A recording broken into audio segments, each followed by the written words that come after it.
I understand the other lifetimes because now I'm having... At 91 years old, Shirley MacLaine has outlived nearly everyone from her era, but she hasn't outlived the truth.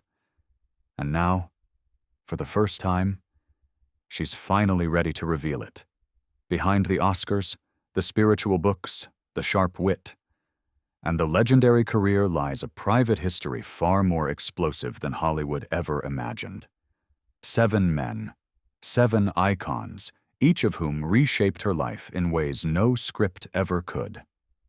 These weren't casual encounters or tabloid flings. They were secret chapters that shaped her heart, her identity, and her fierce independence. And in her 90s, Shirley no longer feels the need to protect the past. She's ready to name names, starting with the most controversial and controlling figure of them all. Because the first man in Shirley MacLaine's reversed timeline is someone whose brilliance was matched only by his darkness: Roman Polanski. Roman Polanski was the first name Shirley MacLaine revealed, and for good reason. He was the most dangerous, the most intoxicating, and the man she escaped from the fastest. Shirley met Roman in the mid-1970s, when his reputation as a brilliant filmmaker was already cemented. But so was his reputation for instability.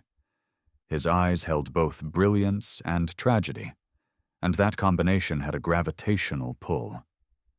Shirley admitted she was drawn to his intensity, his European sophistication, his artistic fire.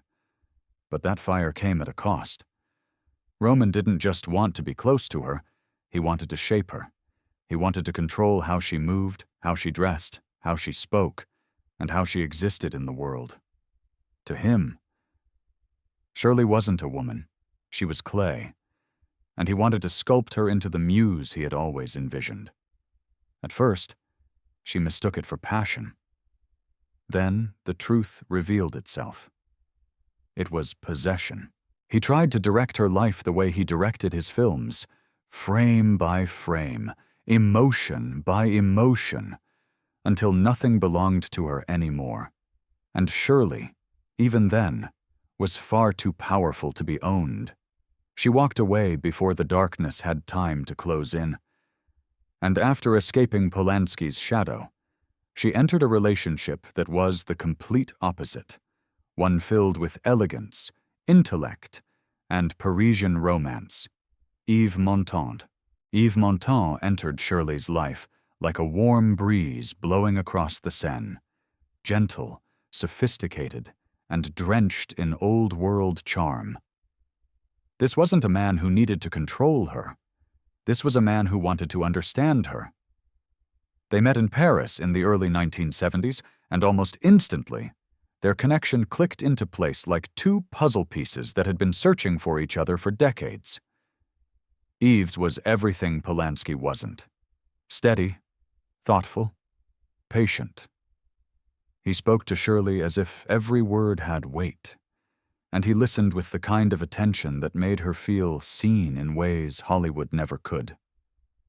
Their romance was slow, elegant, filled with wine, long walks, and conversations that stretched into the night. But there was one unshakable truth. Yves was married. His wife, legendary actress Simone Signoret, was a towering figure in French cinema.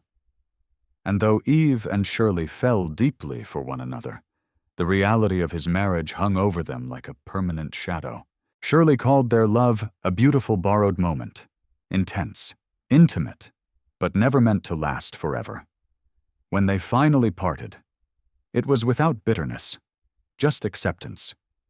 But the peace of Paris didn't last long, because next came the wildfire known as Robert Mitchum. Robert Mitchum was Hollywood's original bad boy, handsome, reckless, unpredictable, and wrapped in a dangerous kind of charisma that made women feel both thrilled and terrified. When Shirley met him, she felt that electricity instantly. Mitchum didn't chase women, women chased him. But Shirley was different, and he knew it. Their chemistry was volcanic. Mitchum had a magnetic swagger, a deep voice soaked in whiskey, and a stare that made you forget every rule you ever set for yourself. Their nights together were legendary, filled with laughter, intensity, and the kind of passion that burns too hot to last. But beneath the charm was a self-destructive streak. Mitchum lived in extremes. He drank too much, fought too much, and trusted too little. One day he treated Shirley like a queen. The next, he pushed her away like a stranger. She realized she was falling for a man who didn't even know how to love himself. The breaking point came when she understood that staying with Mitchum meant losing herself to his chaos. And Shirley MacLaine was never a woman who let chaos win. After Mitchum, life brought her a completely different challenge. The gentle, brilliant, married man whose heart she never meant to steal, Jack Lemmon. Jack Lemmon was a revelation. Unlike the dangerous men before him, Jack carried a quiet sensitivity that radiated from every smile, every glance, every hesitant touch. Shirley met him in the late 1960s, and the connection was instant, not explosive, not chaotic, but warm, familiar, and deeply human. Jack had a softness that Hollywood often ignored, a vulnerability that made him irresistible. He played piano for her during long nights, letting music express what words couldn't. They talked about everything: fear, art, childhood, loneliness. Jack made Shirley feel safe, understood, and cherished. For a moment, it felt like destiny. But destiny had other plans, because Jack was married. He loved his wife, he loved Shirley, and he hated himself for being unable to choose. The weight of guilt crushed him, and Shirley saw it in every tearful goodbye, every trembling confession. She ended it, not because she wanted to, but because she refused to be the reason a good man destroyed himself. Shirley left with a broken heart and enormous respect. And then, in a twist worthy of Hollywood itself, she found comfort in the arms of one of America's most charming icons, Dean Martin. Dean Martin was everything Jack Lemmon wasn't: carefree, flirtatious, magnetic, and effortlessly charming. When Shirley came into his orbit, she felt like she had stepped into a world filled with music, laughter, and seductive ease. Dean wasn't intense like Mitchum or tortured like Lemmon. He was sunshine in human form. Dean made her laugh, really laugh. They spent nights talking, singing, and sharing private moments far from the cameras. He treated her with a respect that surprised her, and a tenderness that made her feel young again. Shirley once said Dean had a sadness hidden behind the jokes, and she loved the complexity beneath his effortless cool. But Dean had one fatal flaw: he couldn't commit. Women adored him, and he adored them back. Shirley knew she was just one of many, and she refused to be a name on a list. So she walked away, with fondness, not anger, yet nothing prepared her for the next chapter. The longest, most chaotic love of her life, with the brilliant, unstable Peter Sellers. Peter Sellers was a genius, an unpredictable, extraordinary, impossible genius. When Shirley met him, the attraction was instant and overwhelming. Sellers wasn't just a comedian. He was a psychological puzzle, a man who could switch personalities like costumes, and that complexity pulled Shirley in like a riptide. Their relationship lasted 3 years, the longest, most turbulent romance of Shirley's life. Sellers alternated between deep affection and emotional turmoil. He could be loving 1 hour, cold the next. Some days he worshipped her. Other days he doubted her loyalty without cause. Shirley tried to help him, to heal him, to understand the layers of trauma beneath his brilliance. But the deeper she went, the more she realized he didn't want healing. He wanted devotion.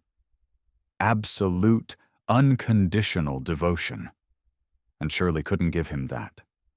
She had her own identity, her own boundaries, her own voice, eventually. She walked away. Not because she stopped caring, but because caring was destroying her. But the final chapter in this reversed journey wasn't chaos at all. It was Warren Beatty, the ambitious young firebrand who lit the very first spark in Shirley's heart. Warren Beatty was Shirley's beginning, the man who awakened her ambition, her confidence, and her belief in her own worth. They met in the late 1950s, when Warren was young, electric, and ready to conquer Hollywood. He saw in Shirley what few at the time recognized: a woman destined for greatness. They talked about dreams, film, acting, and the future like two revolutionaries planning to reshape the world. Warren pushed her, challenged her, and reminded her that she was more talented than anyone gave her credit for. Their romance wasn't built on drama. It was built on passion for the craft, mutual respect, and a shared hunger for success. Warren may have been Shirley's earliest love, but he was also her greatest teacher.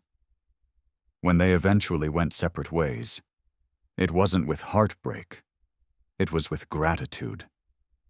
Because Warren Beatty wasn't just a lover. He was the spark that ignited a legend, lived boldly, loved fiercely, and refused to apologize for either. At 91, she looks back not with regret, but with clarity. Each man, Polanski, Montan, Mitchum, Lemon, Martin, Sellers, and Beatty, was a chapter, a lesson, a mirror reflecting some part of who she was becoming. They shaped her heart, her confidence, her resilience, and her understanding of herself. None of them defined her. None of them owned her. They simply passed through her life at the exact moment she needed them to teach her something. She survived the chaos, embraced the beauty, and carried the wisdom forward. And now, as she reveals their names after decades of silence, she does so with a smile. Not to shock, but to free herself from the weight of old memories. Shirley's life has never been about conforming. It has been about evolution, honesty, and courage. And perhaps that is the real love story here. Not the love she shared with 7 men, but the love she finally discovered within herself. The kind that lasts long after every whirlwind romance fades.